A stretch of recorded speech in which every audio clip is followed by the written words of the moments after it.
श्रीगणेशाय नमः। अथ श्री त्रैलोक्यमङ्गल विष्णु कवचम्। नारद उवाच भगवन् सर्वधर्मज्ञ कवचं यत्प्रकाशितं त्रैलोक्यमङ्गलं नाम कृपया कथय प्रभो। सनत्कुमार उवाच शृणु वक्ष्यामि विप्रेन्द्र कवचं परमाद्भुतं नारायणेन कथितं कृपया ब्रह्मणे पुरा। ब्रह्मणा कथितं मह्यं परं स्नेहाद् वदामि ते अतिगुह्यतरं तत्त्वं ब्रह्ममन्त्रौघविग्रहं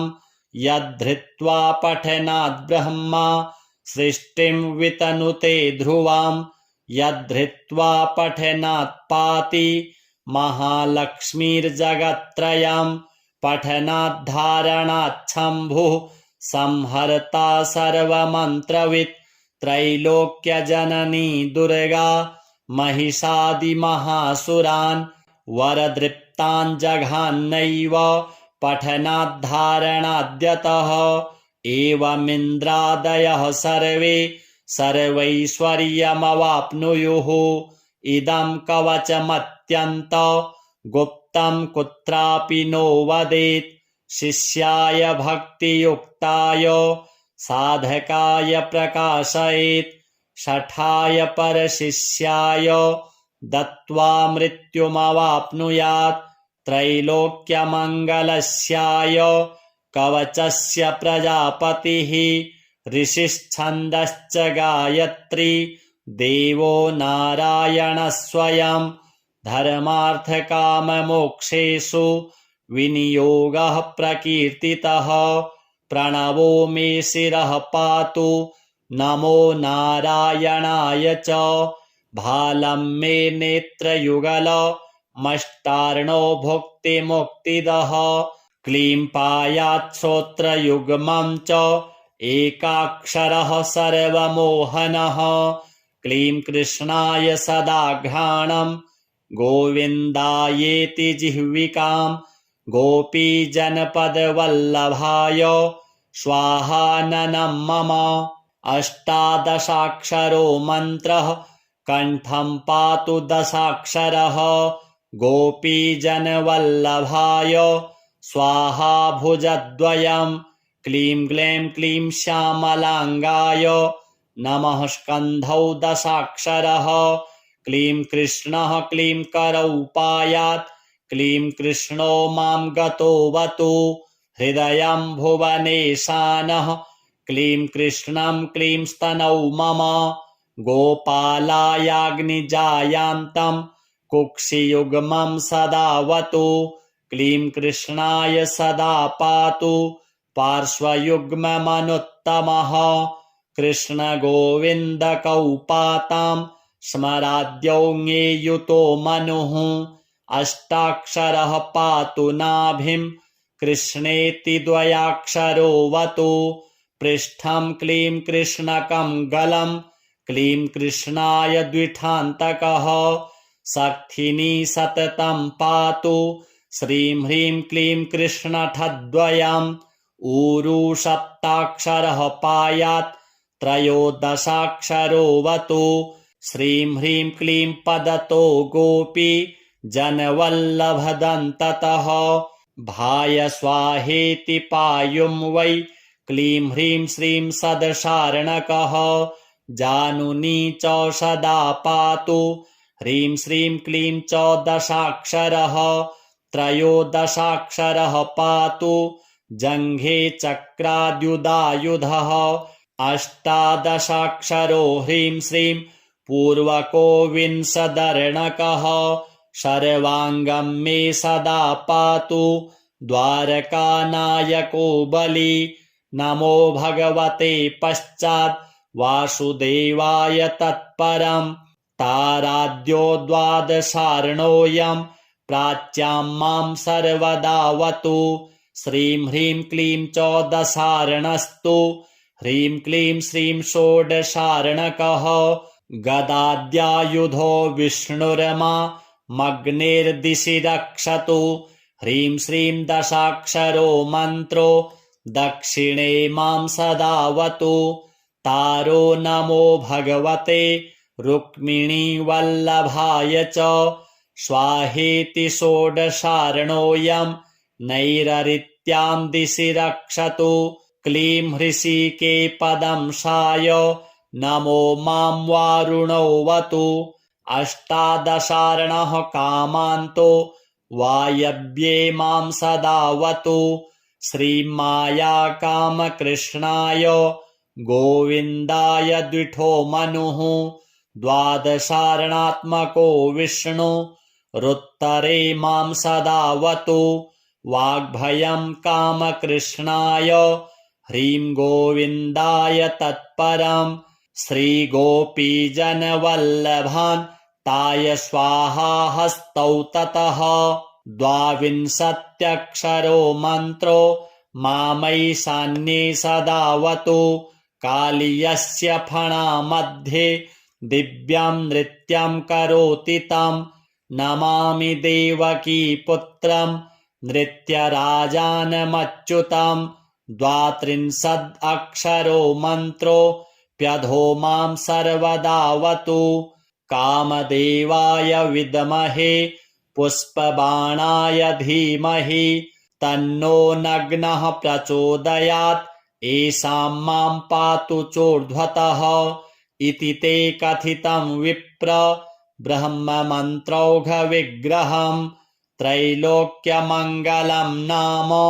कवचं ब्रह्मरूपकं। ब्रह्मणा कथितं पूर्वं नारायणमुखाच्छ्रुतं। तव स्नेहान्मयाख्यातं प्रवक्तव्यं न कस्यचित्। गुरुं प्रणम्य विधिवत् कवचं प्रपठेत्ततः। सकृद्विस्तृर्यथा ज्ञानं स हि सर्वतपोमयः। मन्त्रेषु सकलेष्वेव देशिको नात्र संशयः। शतमष्टोत्तरं चास्य पुरश्चर्या विधिः स्मृतः। हवनादीन् दशांशेन कृत्वा तत्साधयेद्ध्रुवम्। यदि स्यात् सिद्धकवचो विष्णुरेव भवेत् स्वयं। मन्त्रसिद्धिर्भवेत्तस्य पुरश्चर्या विधानतः। स्पर्धामुद्धूय सततं लक्ष्मीर्वाणी वसेत्ततः। पुष्पाञ्जल्यष्टकं दत्त्वा मूलेनैव पठेत् सकृत्। 10 वर्षसहस्राणि पूजायाः फलमाप्नुयात्। भूर्जे विलिख्याङ्गुलिकां स्वर्णस्थां धारयेद्यदि। कण्ठे वा दक्षिणे बाहौ सोऽपि विष्णुर्न संशयः। अश्वमेधसहस्राणि वाजपेयशतानि च। महादानानि यान्येव प्रादक्षिण्यं भुवस्तथा। कलां नार्हन्ति तान्येव सकृद् उच्चारणात्ततः। कवचस्य प्रसादेन जीवन्मुक्तो भवेन्नरः। त्रैलोक्यं क्षोभयत्येव त्रैलोक्यविजयी भवेत्। इदं कवचमज्ञात्वा यजेद्यः पुरुषोत्तमं। शतलक्षं प्रजप्तोऽपि न मन्त्रस्तस्य सिद्ध्यति। श्रीविष्णुदेवार्पणमस्तु। नारद उवाच भगवन् सर्वधर्मज्ञ कवचं यत्प्रकाशितं। त्रैलोक्यमङ्गलं नाम कृपया कथय प्रभो। सनत्कुमार उवाच शृणु वक्ष्यामि विप्रेन्द्र कवचं परमाद्भुतं। नारायणेन कथितं कृपया ब्रह्मणे पुरा। ब्रह्मणा कथितं मह्यं परं स्नेहाद्वदामि ते। अतिगुह्यतरं तत्त्वं ब्रह्ममन्त्रौघविग्रहं। यद्धृत्वा पठनाद् ब्रह्मा सृष्टिं वितनुते ध्रुवां यद्धृत्वा पठनात् पाति महालक्ष्मीर्जगत्त्रयं पठनाद्धारणाच्छम्भुः संहर्ता सर्वमन्त्रवित् त्रैलोक्यजननी दुर्गा महिषादिमहासुरान् वरदृप्तान् जघान्नैव पठनाद्धारणाद्यतः एवमिन्द्रादयः सर्वे सर्वैश्वर्यमवाप्नुयुः इदं कवचमत्यन्त गुप्तं कुत्रापि नो वदेत् शिष्याय भक्तियुक्ताय साधकाय प्रकाशयेत् शठाय परशिष्याय दत्त्वा मृत्युमवाप्नुयात् त्रैलोक्यमङ्गलस्याय कवचस्य प्रजापतिः ऋषिश्छन्दश्च गायत्री देवो नारायणः स्वयं धर्मार्थकाममोक्षेषु विनियोगः प्रकीर्तितः प्रणवो मे शिरः पातु नमो नारायणाय च भालं मे नेत्रयुगलमष्टार्णो भुक्तिमुक्तिदः क्लीं पायात् श्रोत्रयुग्मं च एकाक्षरः सर्वमोहनः क्लीं कृष्णाय सदाघ्राणं गोविन्दायेति जिह्विकां गोपीजनपदवल्लभाय स्वाहाननं मम अष्टादशाक्षरो मन्त्रः कण्ठं पातु दशाक्षरः गोपीजनवल्लभाय स्वाहा भुजद्वयं क्लीं ग्लैं क्लीं श्यामलाङ्गाय नमः स्कन्धौ दशाक्षरः क्लीं कृष्णः क्लीं करौ पायात् क्लीं कृष्णो मां गतोऽवतु हृदयं भुवनेशानः क्लीं कृष्णं क्लीं स्तनौ मम गोपालायाग्निजायान्तं कुक्षियुग्मं सदावतु क्लीं कृष्णाय सदा पातु पार्श्वयुग्ममनुत्तमः कृष्णगोविन्दकौपातां स्मराद्यौ ज्ञेयुतो मनुः अष्टाक्षरः पातु नाभिं कृष्णेति द्वयाक्षरोऽवतु पृष्ठं क्लीं कृष्णकं गलं क्लीं कृष्णाय द्विठान्तकः सक्थिनी सततं पातु श्रीं ह्रीं क्लीं कृष्णठद्वयम् ऊरू सप्ताक्षरः पायात् त्रयोदशाक्षरोऽवतु श्रीं ह्रीं क्लीं पदतो गोपी जनवल्लभदन्ततः भाय स्वाहेति पायुं वै क्लीं ह्रीं श्रीं सदशार्णकः जानुनी च सदा पातु ह्रीं श्रीं क्लीं च दशाक्षरः त्रयोदशाक्षरः पातु जङ्घे चक्राद्युदायुधः अष्टादशाक्षरो ह्रीं श्रीं पूर्वको विंशदर्णकः सर्वाङ्गं मे सदा पातु द्वारकानायको बली नमो भगवते पश्चात् वासुदेवाय तत्परं ताराद्यो द्वादशार्णोऽयं प्राच्यां मां सर्वदावतु श्रीं ह्रीं क्लीं च दशार्णस्तु ह्रीं क्लीं श्रीं षोडशार्णकः गदाद्यायुधो विष्णुर्मा मग्नेर्दिशि रक्षतु ह्रीं श्रीं दशाक्षरो मन्त्रो दक्षिणे मां सदावतु तारो नमो भगवते रुक्मिणीवल्लभाय च स्वाहेति षोडशार्णोऽयं नैररित्यां दिशि रक्षतु क्लीं हृषिके पदंशाय नमो मां वारुणोऽवतु अष्टादशार्णः कामान्तो वायव्ये मां सदावतु श्रीमाया कामकृष्णाय गोविन्दाय द्विठो मनुः द्वादशार्णात्मको विष्णु रुत्तरे मां सदावतु वाग्भयं कामकृष्णाय ह्रीं गोविन्दाय तत्परम् श्रीगोपीजनवल्लभान् ताय स्वाहा हस्तौ ततः 22 मन्त्रो मामैशान्ये सदावतु कालीयस्य फणामध्ये दिव्यं नृत्यं करोति तं नमामि देवकी पुत्रं नृत्यराजानमच्युतं 32 मन्त्रो प्यधो मां सर्वदावतु कामदेवाय विद्महे पुष्पबाणाय धीमहि तन्नो नग्नः प्रचोदयात् येषां मां पातु चोर्ध्वतः इति ते कथितं विप्र ब्रह्ममन्त्रौघविग्रहम् त्रैलोक्यमङ्गलं नाम कवचं ब्रह्मरूपकम् ब्रह्मणा कथितं पूर्वं नारायणमुखाच्छ्रुतं तव स्नेहान्मयाख्यातं प्रवक्तव्यं न कस्यचित् गुरुं प्रणम्य विधिवत् कवचं प्रपठेत्ततः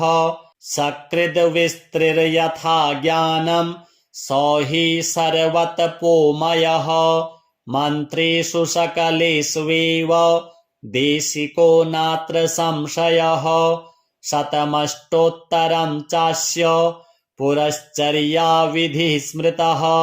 हवनादीन् दशांशेन कृत्वा तत्साधयेद्ध्रुवं यदि स्यात् सिद्धकवचो विष्णुरेव भवेत् स्वयं मन्त्रसिद्धिर्भवेत्तस्य पुरश्चर्या विधानतः स्पर्धामुद्धूय सततं लक्ष्मीर्वाणी वसेत्ततः पुष्पाञ्जल्यष्टकं दत्त्वा मूलेनैव पठेत् सकृत् 10 वर्षसहस्राणि पूजायाः फलमाप्नुयात् भूर्जे विलिख्याङ्गुलिकां स्वर्णस्थां धारयेद्यदि कण्ठे वा दक्षिणे बाहौ सोऽपि विष्णुर्न संशयः अश्वमेधसहस्राणि वाजपेयशतानि च महादानानि यान्येव प्रादक्षिण्यं भुवस्तथा कलां नार्हन्ति तान्येव सकृद् उच्चारणात्ततः कवचस्य प्रसादेन जीवन्मुक्तो भवेन्नरः त्रैलोक्यं क्षोभयत्येव त्रैलोक्यविजयी भवेत् इदं कवचमज्ञात्वा यजेद्यः पुरुषोत्तमं शतलक्षं प्रजप्तोऽपि न मन्त्रस्तस्य सिद्ध्यति श्रीविष्णुदेवार्पणमस्तु। नारद उवाच भगवन् सर्वधर्मज्ञ कवचं यत्प्रकाशितं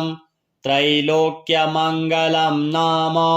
कृपया कथय प्रभो। सनत्कुमार उवाच शृणु वक्ष्यामि विप्रेन्द्र कवचं परमाद्भुतं नारायणेन कथितं कृपया ब्रह्मणे पुरा। ब्रह्मणा कथितं मह्यं परं स्नेहाद् वदामि ते अतिगुह्यतरं तत्त्वं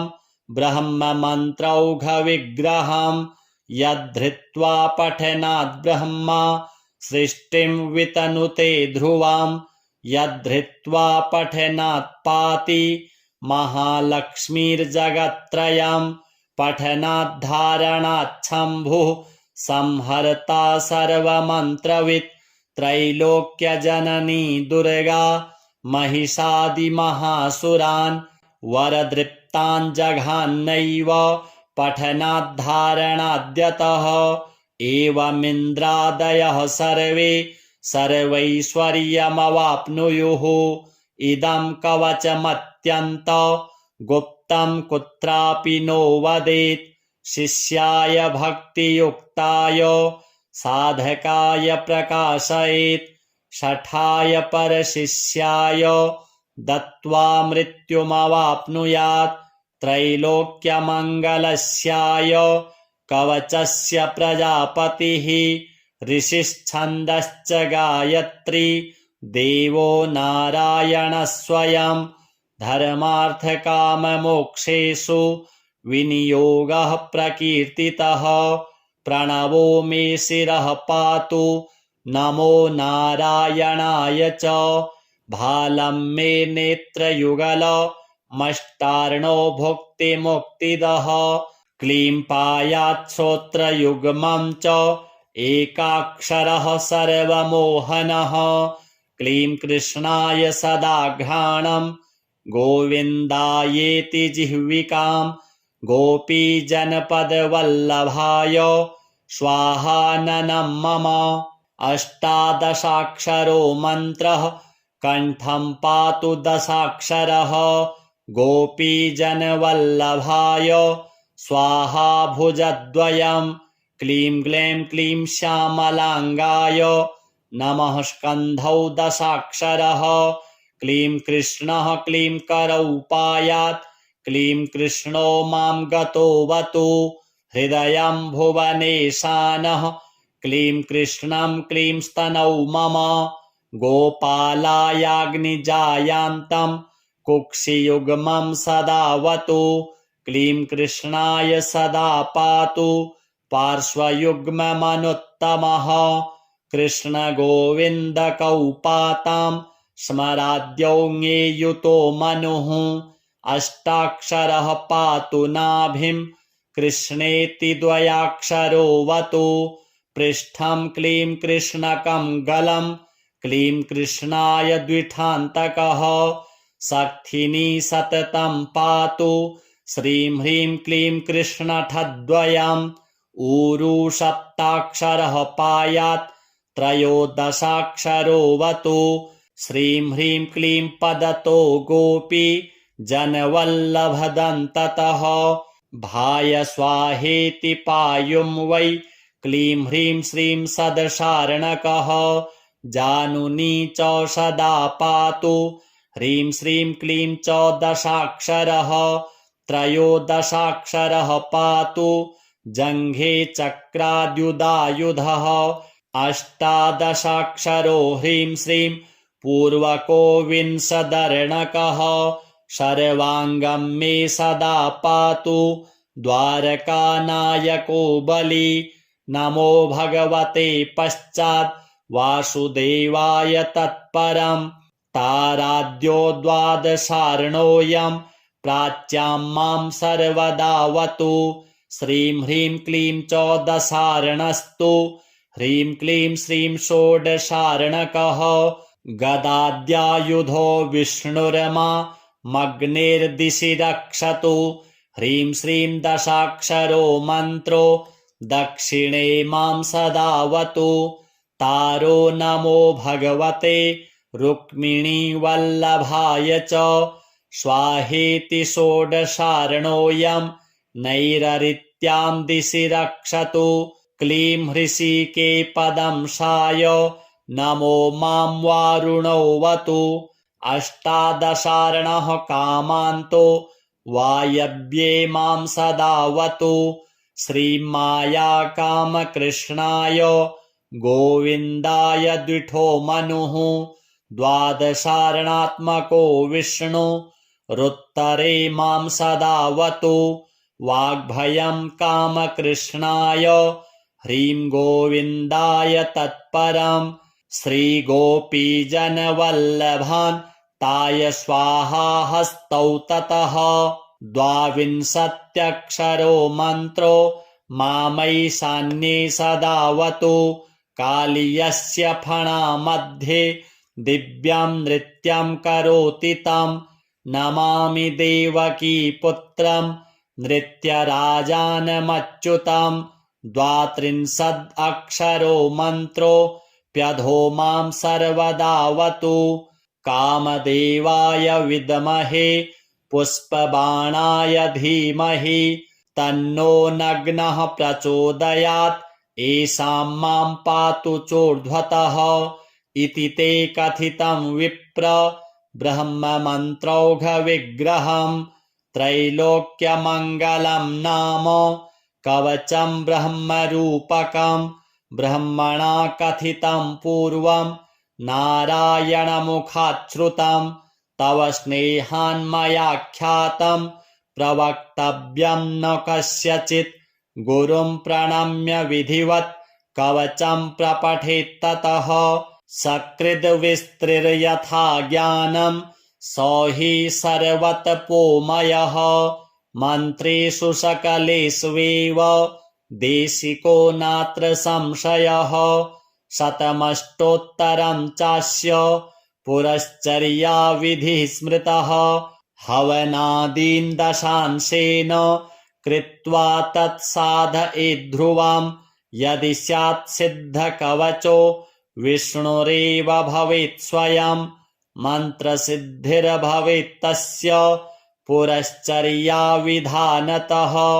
स्पर्धामुद्धूय सततं लक्ष्मीर्वाणी वसेत्ततः पुष्पाञ्जल्यष्टकं दत्त्वा मूलेनैव पठेत् सकृत् 10 वर्षसहस्राणि पूजायाः फलमाप्नुयात् भूर्जे विलिख्याङ्गुलिकां स्वर्णस्थां धारयेद्यदि कण्ठे वा दक्षिणे बाहौ सोऽपि विष्णुर्न संशयः अश्वमेधसहस्राणि वाजपेयशतानि च महादानानि यान्येव प्रादक्षिण्यं भुवस्तथा कलां नार्हन्ति तान्येव सकृद् उच्चारणात्ततः कवचस्य प्रसादेन जीवन्मुक्तो भवेन्नरः त्रैलोक्यं क्षोभयत्येव त्रैलोक्यविजयी भवेत् इदं कवचमज्ञात्वा यजेद्यः पुरुषोत्तमं शतलक्षं प्रजप्तोऽपि न मन्त्रस्तस्य सिद्ध्यति श्रीविष्णुदेवार्पणमस्तु। नारद उवाच भगवन् सर्वधर्मज्ञ कवचं यत्प्रकाशितं त्रैलोक्यमङ्गलं नाम कृपया कथय प्रभो। सनत्कुमार उवाच शृणु वक्ष्यामि विप्रेन्द्र कवचं परमाद्भुतं नारायणेन कथितं कृपया ब्रह्मणे पुरा ब्रह्मणा कथितं मह्यं परं स्नेहाद् वदामि ते अतिगुह्यतरं तत्त्वं ब्रह्ममन्त्रौघविग्रहं यद्धृत्वा पठनाद् ब्रह्मा सृष्टिं वितनुते ध्रुवं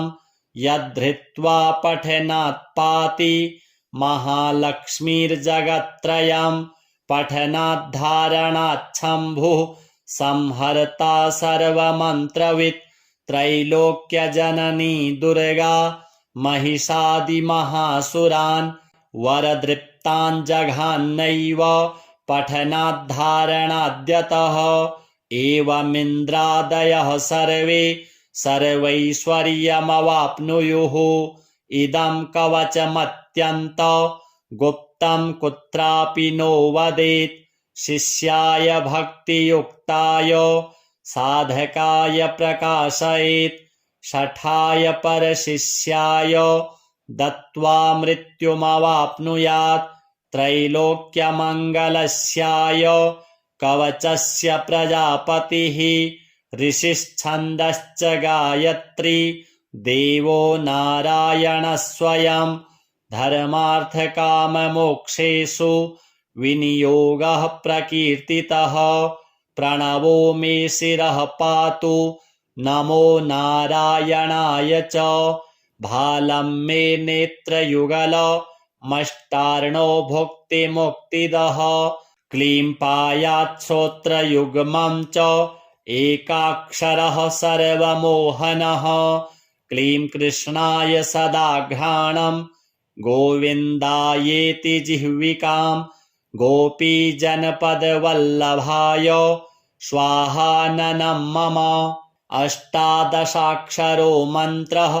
कण्ठं पातु दशाक्षरः गोपीजनवल्लभाय स्वाहा भुजद्वयम् क्लीं ग्लैं क्लीं श्यामलाङ्गाय नमः स्कन्धौ दशाक्षरः क्लीं कृष्णः क्लीं करौ पायात् क्लीं कृष्णो मां गतोऽवतु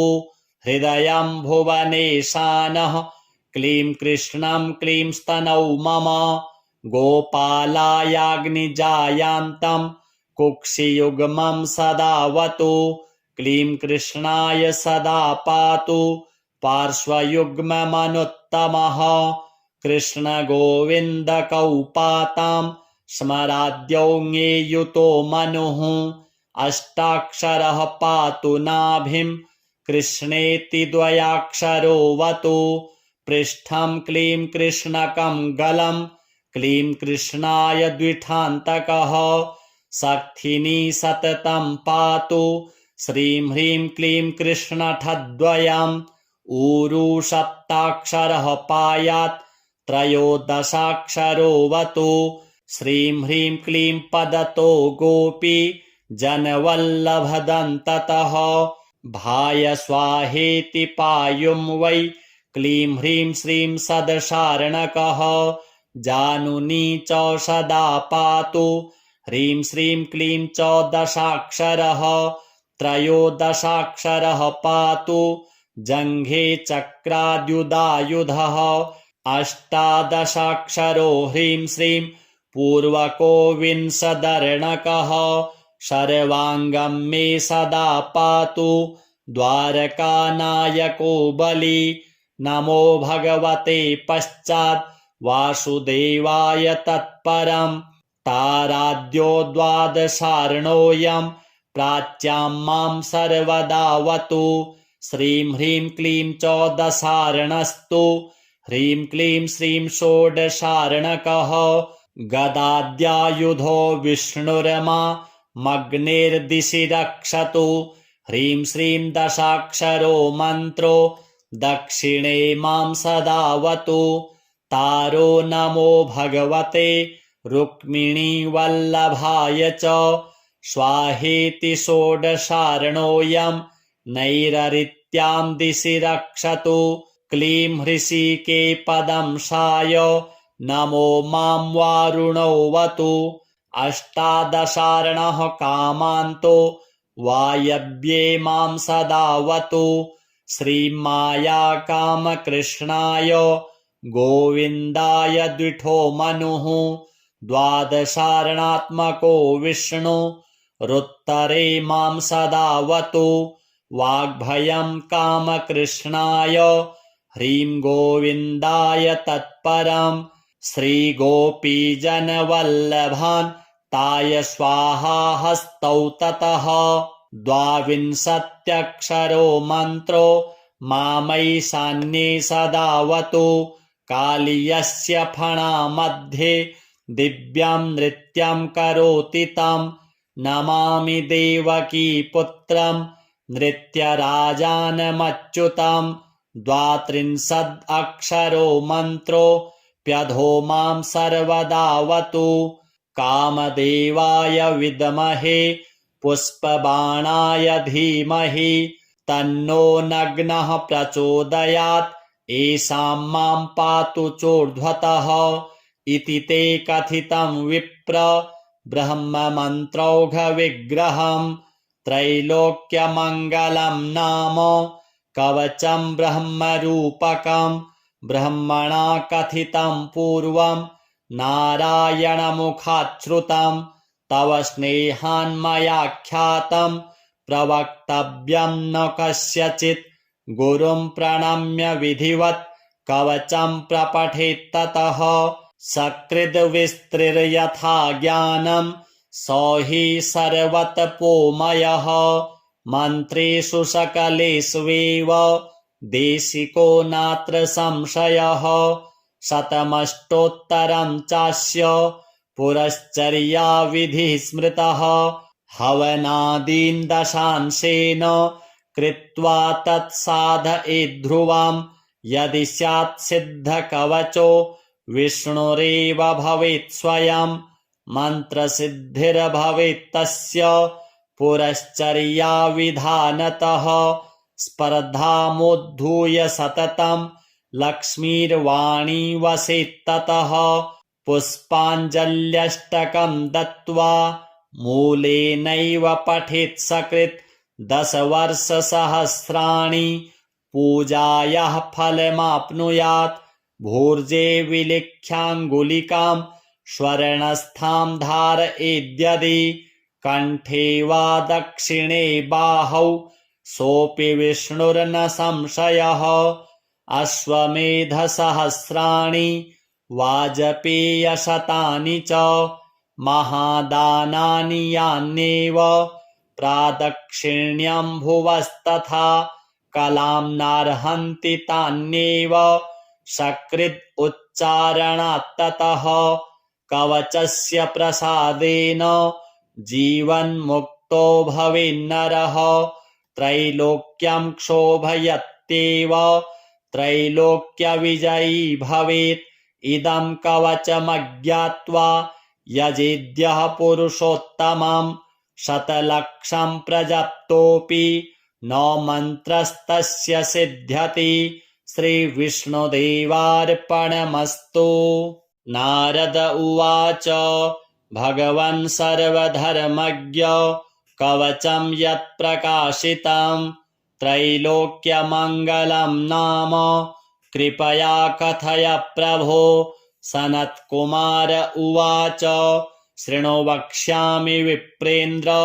कवचं परमाद्भुतं नारायणेन कथितं कृपया ब्रह्मणे पुरा। ब्रह्मणा कथितं मह्यं परं स्नेहाद्वदामि ते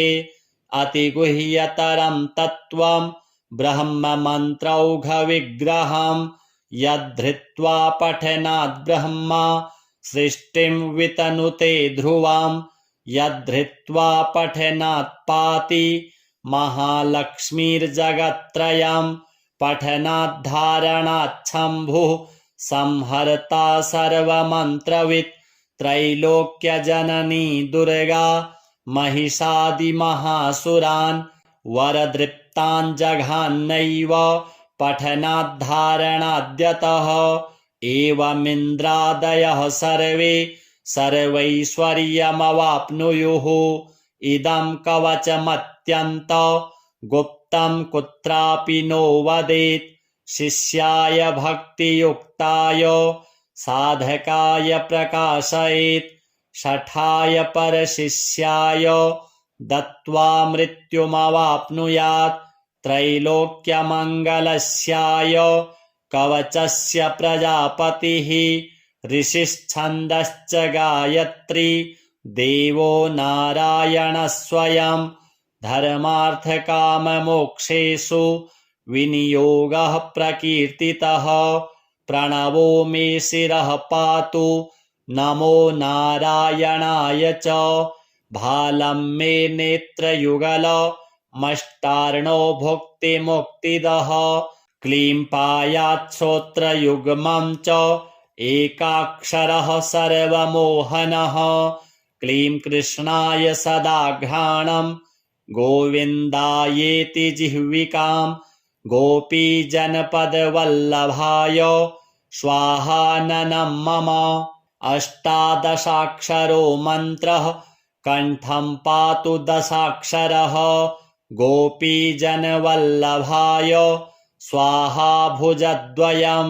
क्लीं ग्लैं क्लीं श्यामलाङ्गाय नमः स्कन्धौ दशाक्षरः क्लीं कृष्णः क्लीं करौ पायात् क्लीं कृष्णो मां गतोऽवतु हृदयं भुवनेशानः क्लीं कृष्णं क्लीं स्तनौ मम गोपालायाग्निजायान्तं कुक्षियुग्मं सदावतु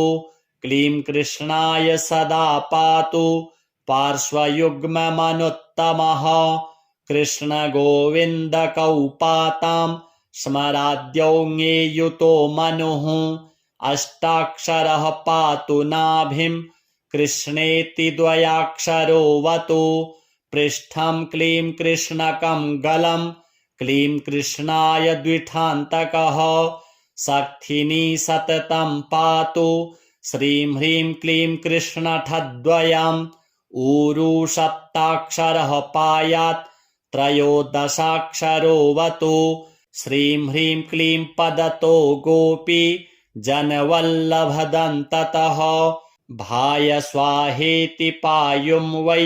क्लीं ह्रीं श्रीं सदशार्णकः जानुनी च सदा पातु ह्रीं श्रीं क्लीं च दशाक्षरः त्रयोदशाक्षरः पातु जङ्घे चक्राद्युदायुधः अष्टादशाक्षरो ह्रीं श्रीं पूर्वको विंशदर्णकः सर्वाङ्गं मे सदा पातु द्वारकानायको बली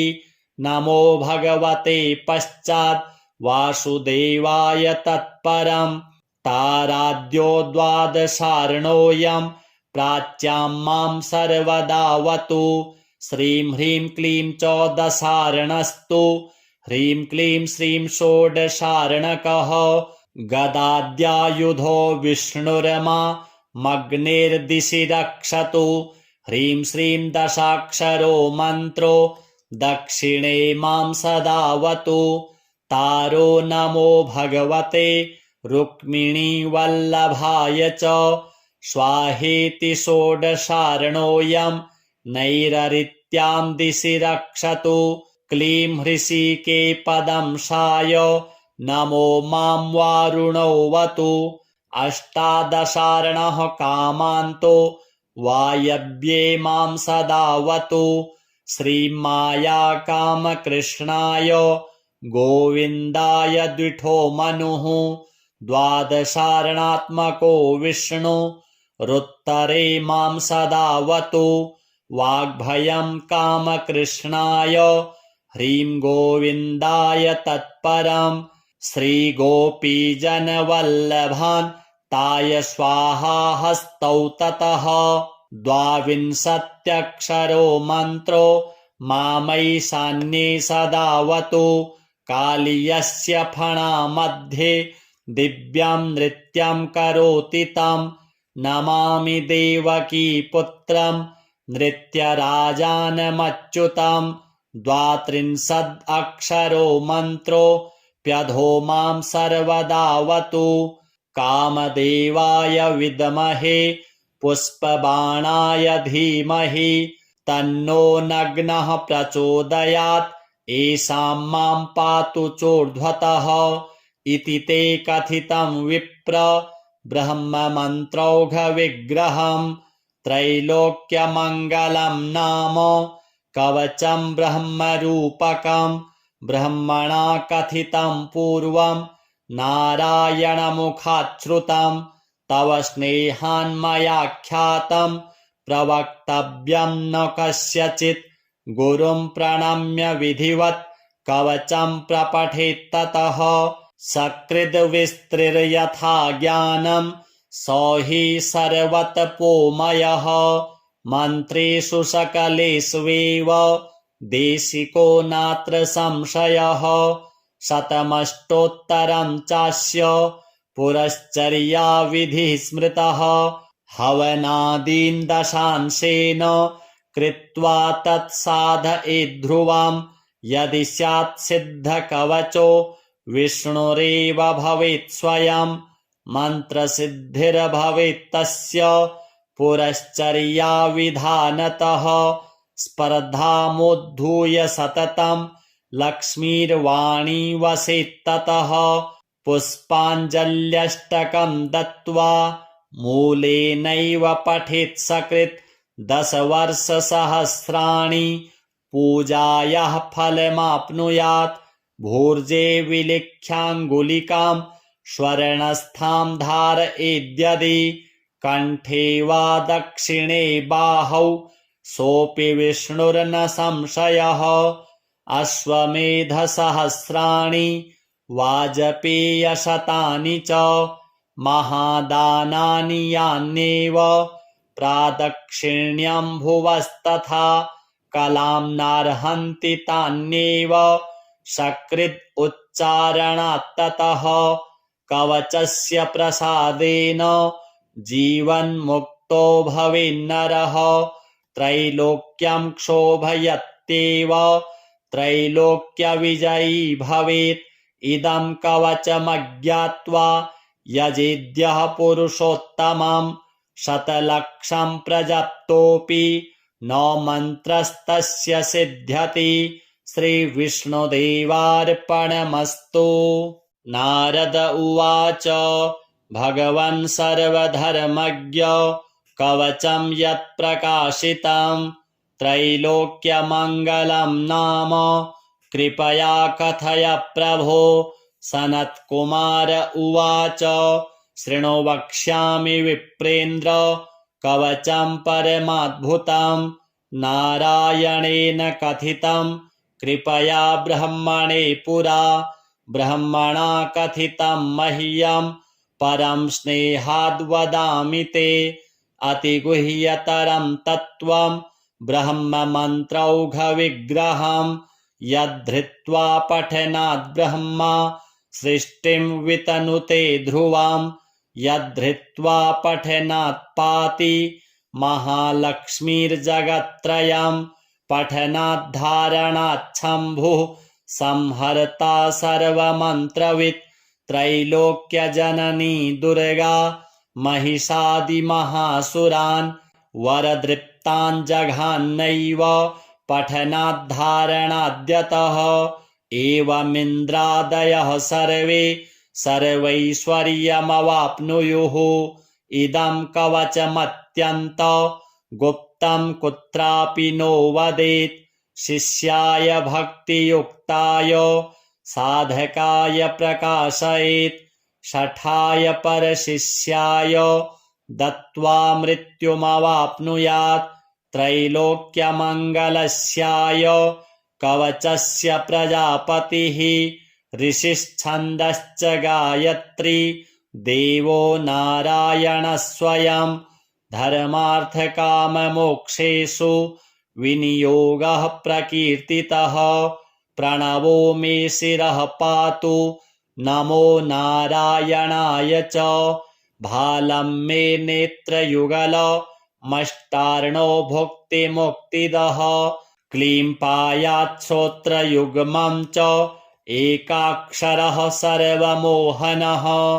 क्लीं कृष्णाय सदाघ्राणं गोविन्दायेति जिह्विकां गोपीजनपदवल्लभाय स्वाहाननं मम अष्टादशाक्षरो मन्त्रः कण्ठं पातु दशाक्षरः गोपीजनवल्लभाय स्वाहा भुजद्वयं क्लीं ग्लैं क्लीं श्यामलाङ्गाय नमः स्कन्धौ दशाक्षरः क्लीं कृष्णः क्लीं करौ पायात् क्लीं कृष्णो मां गतोऽवतु हृदयं भुवनेशानः क्लीं कृष्णं क्लीं स्तनौ मम गोपालायाग्निजायान्तं कुक्षियुग्मं सदावतु क्लीं कृष्णाय सदा पातु पार्श्वयुग्ममनुत्तमः कृष्णगोविन्दकौपातां स्मराद्यौ ङेयुतो मनुः अष्टाक्षरः पातु नाभिं कृष्णेति द्वयाक्षरोऽवतु पृष्ठं क्लीं कृष्णकं गलं क्लीं कृष्णाय द्विठान्तकः सक्थिनी सततं पातु श्रीं ह्रीं क्लीं कृष्णठद्वयम् ऊरू सप्ताक्षरः पायात् त्रयोदशाक्षरोऽवतु श्रीं ह्रीं क्लीं पदतो गोपी जनवल्लभदन्ततः भाय स्वाहेति पायुं वै क्लीं ह्रीं श्रीं सदशार्णकः जानुनी च सदा पातु ह्रीं श्रीं क्लीं च दशाक्षरः त्रयोदशाक्षरः पातु जङ्घे चक्राद्युदायुधः अष्टादशाक्षरो ह्रीं श्रीं पूर्वको विंशदर्णकः सर्वाङ्गं मे सदा पातु द्वारकानायको बली नमो भगवते पश्चात् वासुदेवाय तत्परं ताराद्यो द्वादशार्णोऽयं प्राच्यां मां सर्वदावतु श्रीं ह्रीं क्लीं चौदशार्णस्तु ह्रीं क्लीं श्रीं षोडशार्णकः गदाद्यायुधो विष्णुर्मा मग्निर्दिशि रक्षतु ह्रीं श्रीं दशाक्षरो मन्त्रो दक्षिणे मां सदावतु तारो नमो भगवते रुक्मिणीवल्लभाय च स्वाहेति षोडशार्णोऽयं नैररित्यां दिशि रक्षतु क्लीं हृषिके पदंशाय नमो मां वारुणोऽवतु अष्टादशार्णः कामान्तो वायव्ये मां सदावतु श्रीमाया कामकृष्णाय गोविन्दाय द्विठो मनुः द्वादशार्णात्मको विष्णु रुत्तरे मां सदावतु वाग्भयं कामकृष्णाय ह्रीं गोविन्दाय तत्परं श्रीगोपीजनवल्लभान् ताय स्वाहा हस्तौ ततः द्वाविंशत्यक्षरो मन्त्रो मामैशान्ये सदावतु कालीयस्य फणामध्ये दिव्यं नृत्यं करोति तं नमामि देवकीपुत्रं नृत्यराजानमच्युतं द्वात्रिंशदक्षरो मन्त्रो प्यधो मां सर्वदावतु कामदेवाय विद्महे पुष्पबाणाय धीमहि तन्नो नग्नः प्रचोदयात् येषां मां पातु चोर्ध्वतः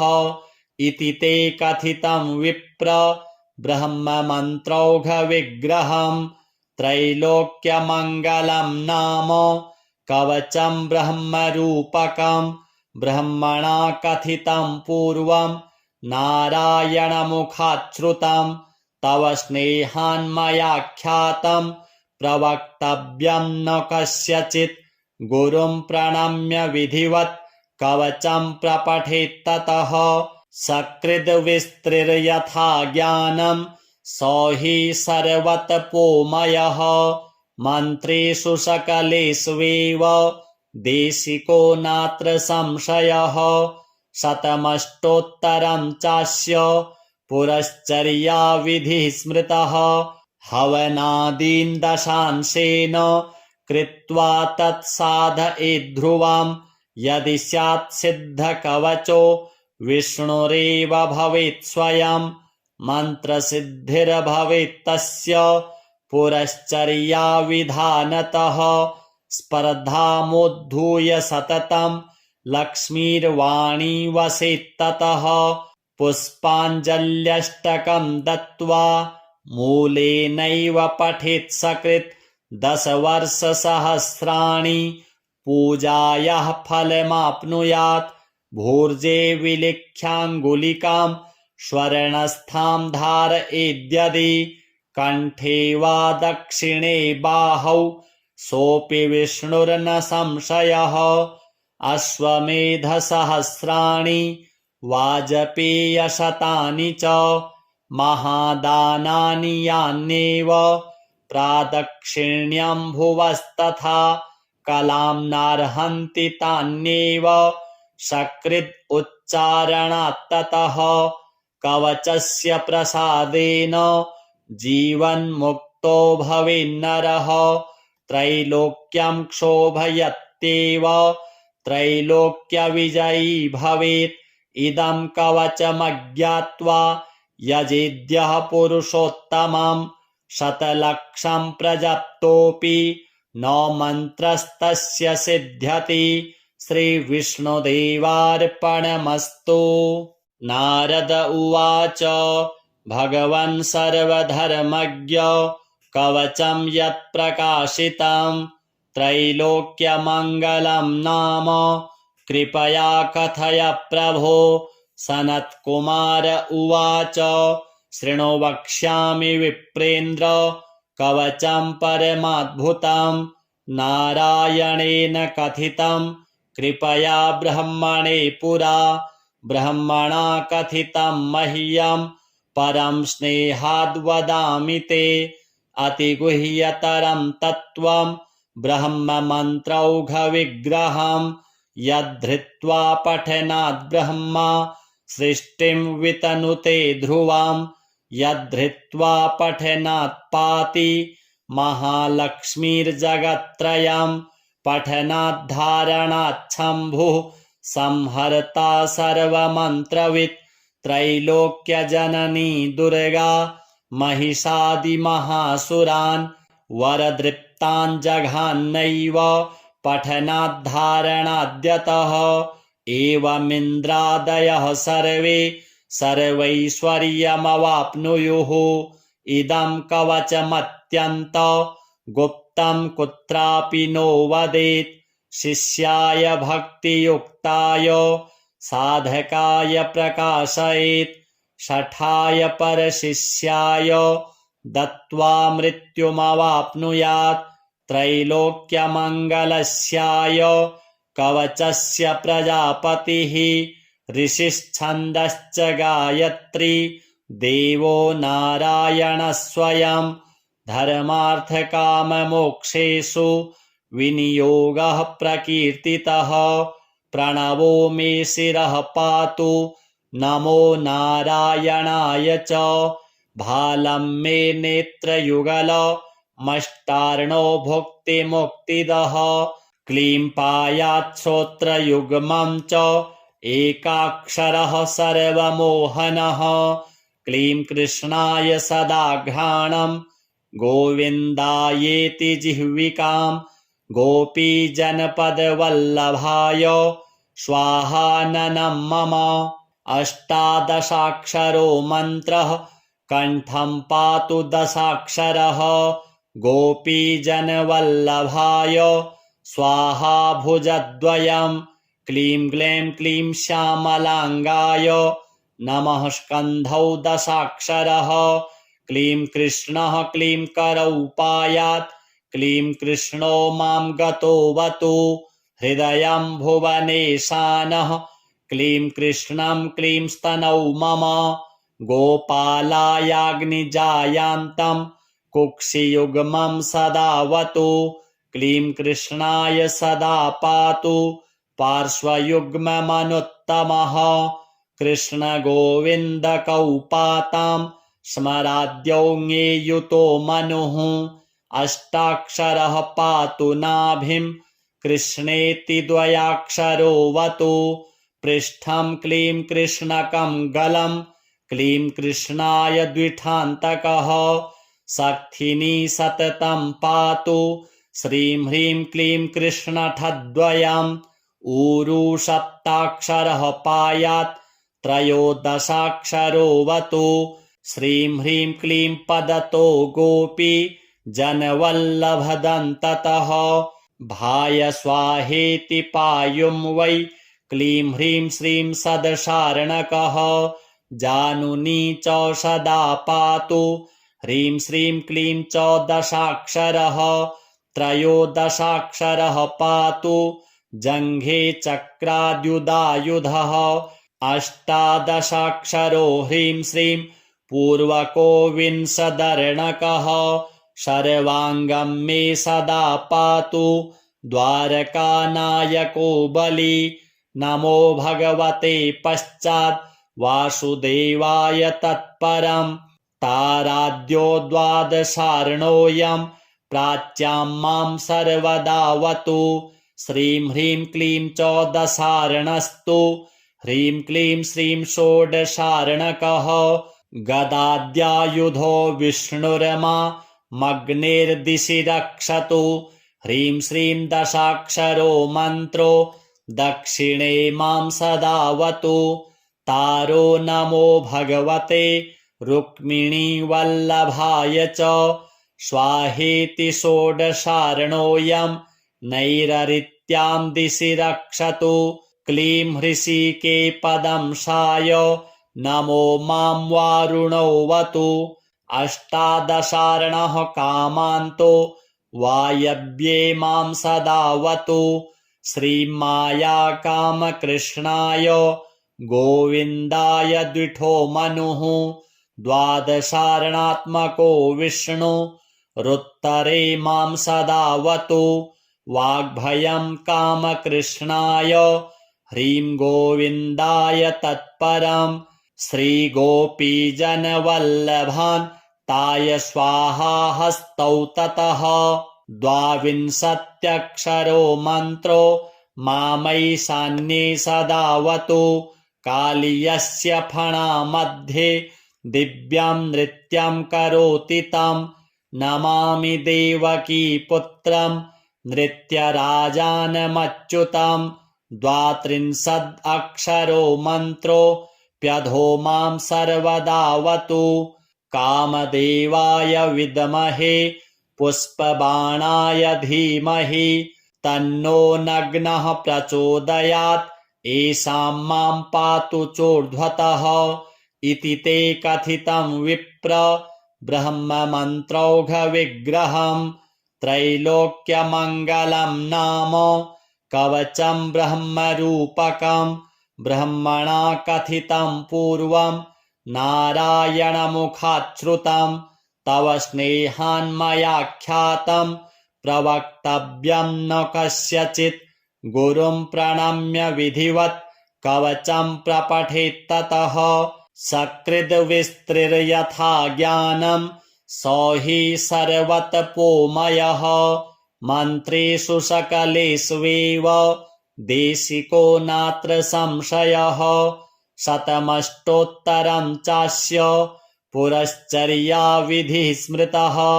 हवनादीन् दशांशेन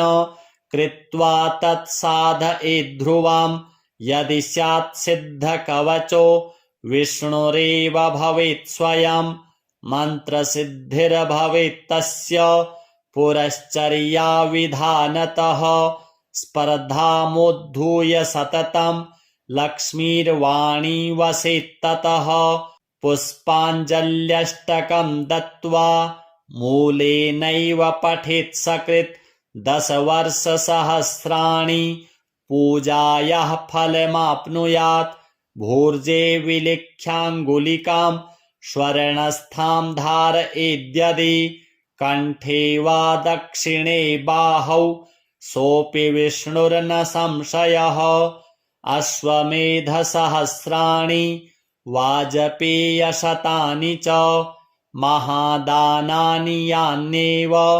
प्रादक्षिण्यं भुवस्तथा कलां नार्हन्ति तान्येव सकृद् उच्चारणात्ततः कवचस्य प्रसादेन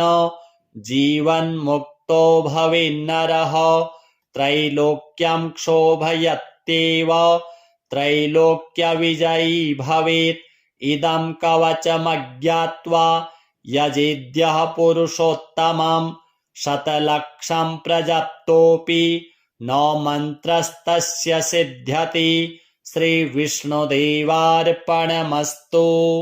नारद उवाच भगवन् सर्वधर्मज्ञ कवचं यत्प्रकाशितं त्रैलोक्यमङ्गलं नाम कृपया कथय प्रभो। सनत्कुमार उवाच शृणु वक्ष्यामि विप्रेन्द्र कवचं परमाद्भुतं नारायणेन कथितं कृपया ब्रह्मणे पुरा। ब्रह्मणा कथितं मह्यं परं स्नेहाद्वदामि ते अतिगुह्यतरं तत्त्वं ब्रह्ममन्त्रौघविग्रहं यद्धृत्वा पठनाद् ब्रह्मा सृष्टिं वितनुते ध्रुवं यद्धृत्वा पठनात् पाति महालक्ष्मीर्जगत्त्रयं पठनाद्धारणाच्छम्भुः संहर्ता सर्वमन्त्रवित् त्रैलोक्यजननी दुर्गा महिषादिमहासुरान् वरदृप्तान् जघान्नैव पठनाद्धारणाद्यतः एवमिन्द्रादयः सर्वे सर्वैश्वर्यमवाप्नुयुः। इदं कवचमत्यन्त गुप्तं कुत्रापि नो वदेत् शिष्याय भक्तियुक्ताय साधकाय प्रकाशयेत् षठाय परशिष्याय दत्त्वा मृत्युमवाप्नुयात् त्रैलोक्यमङ्गलस्याय कवचस्य प्रजापतिः ऋषिश्छन्दश्च गायत्री देवो नारायणः स्वयं धर्मार्थकाममोक्षेषु विनियोगः प्रकीर्तितः प्रणवो मे शिरः पातु नमो नारायणाय च भालं मे नेत्रयुगलमष्टार्णो भुक्तिमुक्तिदः क्लीं पायात् श्रोत्रयुग्मं च एकाक्षरः सर्वमोहनः क्लीं कृष्णाय सदाघ्राणं गोविन्दायेति जिह्विकां गोपीजनपदवल्लभाय स्वाहाननं मम अष्टादशाक्षरो मन्त्रः कण्ठं पातु दशाक्षरः गोपीजनवल्लभाय स्वाहा भुजद्वयं क्लीं ग्लैं क्लीं श्यामलाङ्गाय नमः स्कन्धौ दशाक्षरः क्लीं कृष्णः क्लीं करौ पायात् क्लीं कृष्णो मां गतोऽवतु हृदयं भुवनेशानः क्लीं कृष्णं क्लीं स्तनौ मम गोपालायाग्निजायान्तं कुक्षियुग्मं सदावतु क्लीं कृष्णाय सदा पातु पार्श्वयुग्ममनुत्तमः कृष्णगोविन्दकौपातां स्मराद्यौ ज्ञेयुतो मनुः अष्टाक्षरः पातु नाभिं कृष्णेति द्वयाक्षरोऽवतु पृष्ठं क्लीं कृष्णकं गलं क्लीं कृष्णाय द्विठान्तकः सक्थिनी सततं पातु श्रीं ह्रीं क्लीं कृष्णठद्वयम् ऊरू सप्ताक्षरः पायात् त्रयोदशाक्षरोऽवतु श्रीं ह्रीं क्लीं पदतो गोपी जनवल्लभदन्ततः भाय स्वाहेति पायुं वै क्लीं ह्रीं श्रीं सदशार्णकः जानुनी च सदा पातु ह्रीं श्रीं क्लीं च दशाक्षरः त्रयोदशाक्षरः पातु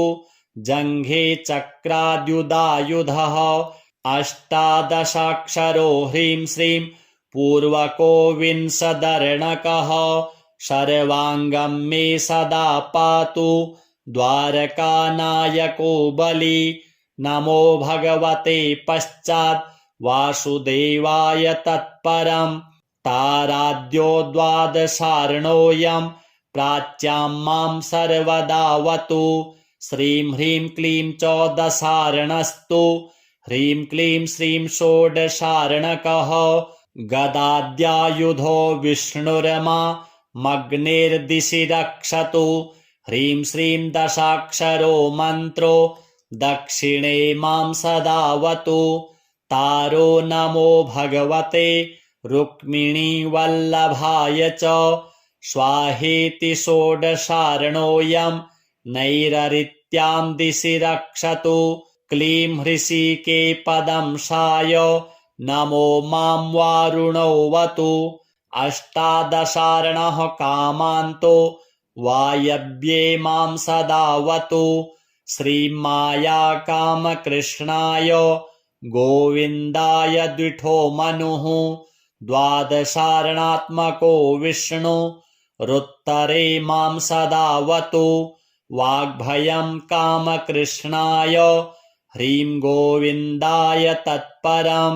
श्रीगोपीजनवल्लभान् ताय स्वाहा हस्तौ ततः द्वाविंशत्यक्षरो मन्त्रो मामैशान्ये सदावतु कालीयस्य फणामध्ये दिव्यं नृत्यं करोति तं नमामि देवकी पुत्रं नृत्यराजानमच्युतं द्वात्रिंशदक्षरो मन्त्रो प्यधो मां सर्वदावतु कामदेवाय विद्महे पुष्पबाणाय धीमहि तन्नो नग्नः प्रचोदयात् येषां मां पातु चोर्ध्वतः इति ते कथितं विप्र ब्रह्ममन्त्रौघविग्रहम्